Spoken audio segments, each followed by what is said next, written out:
So I got this pretty badass new Summit Racing. It's a Valve Spring remover installer tool. It hooks on the stud of for the rocker basically, and screws on there.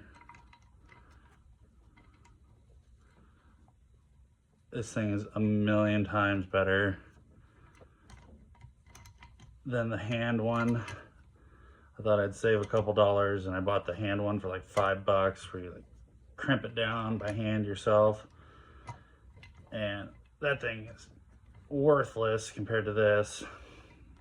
So this basically goes right over the seat.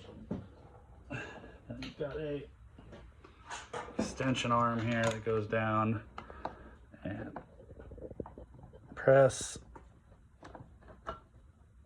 I did. I have a bunch of stuff behind you like I do. So you press, goes in.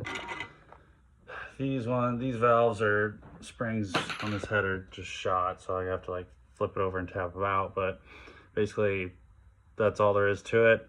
Definitely recommend this tool.